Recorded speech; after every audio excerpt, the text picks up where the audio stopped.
Hello, Sim here. So we're going to be doing my follow-up SharQ Controller review. 1 year on, although, well, my controller didn't make it a year.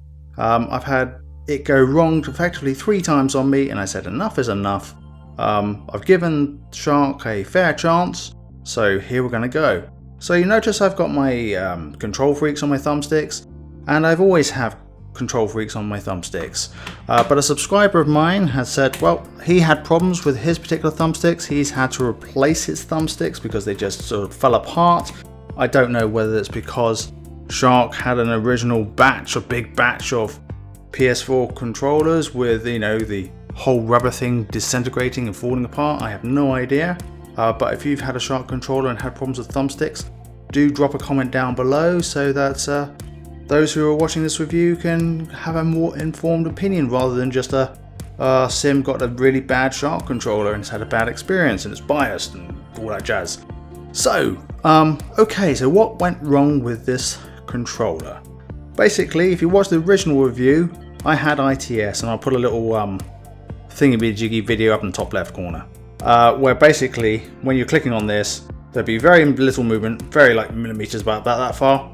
That's all it do, but you'll notice I've got this ugly blobby thing here now because I had it repaired twice, and that means on average it fails about 3 months, which brings me to another thing, and this affects not just SharQ but also Scuff. That, you know, if you buy a brand new controller from a manufacturer, you will get a 1-year warranty, 12 months, but you get to buy one from SharQ or Scuff and it'd be only 3 months, which is pretty disappointing, to be honest, when especially considering you tend to spend out twice the amount of money as you would if you were buying it from Sony and Microsoft. So that's disappointing. So, but this hasn't, for bringing it a shot, this hasn't failed. It's good.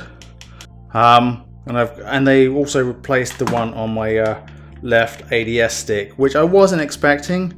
But they did it anyway, so props to them. But if you're thinking about getting a SharQ controller, definitely avoid ITS. It's flaky as hell. This is much more reliable, Although saying that, I didn't have any problems before, but it now seems to, when I'm ADSing, it tends to seem to get stuck occasionally, and it still remains aiming down sight, even though the trigger's not stuck or anything like that. So again, it suggests the electronics inside, maybe that's because it got mucked up due to the ITS and does a thing, I don't know. So apart from that, I was sort of happy, but then last night I was gaming away, because obviously the whole point of having a competitive gaming controller is because, well, you got paddles and you naturally hold it, and I don't know how well this is going to show up in the video, where you've got, I'll try and hold it sort of weird wise. So you're doing like that and you're pressing down. That's naturally how you do it when you're holding under like this. What unfortunately happened, and I didn't hear it go, but basically the paddle snapped. And I'll probably do some close-up shots here and there, but you can see there, it snapped. I didn't hear it go, but you can see it. You know, this one, totally fine. But it snapped straight along this line here. Put it in an angle. So they've got a line here where it all naturally shapes, and of course that bends across there and goes snap right on that line. So that means really that their paddles are quite flimsy too.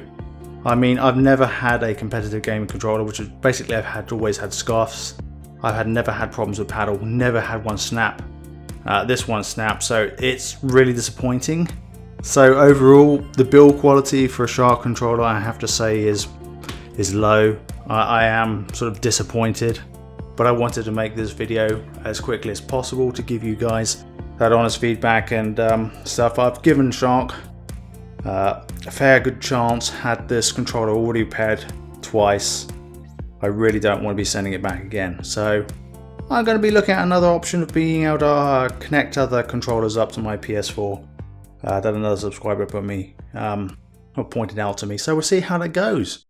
Well, as always, I hope you found the video informative, and always I appreciate a thumbs up. It really does help my channel grow.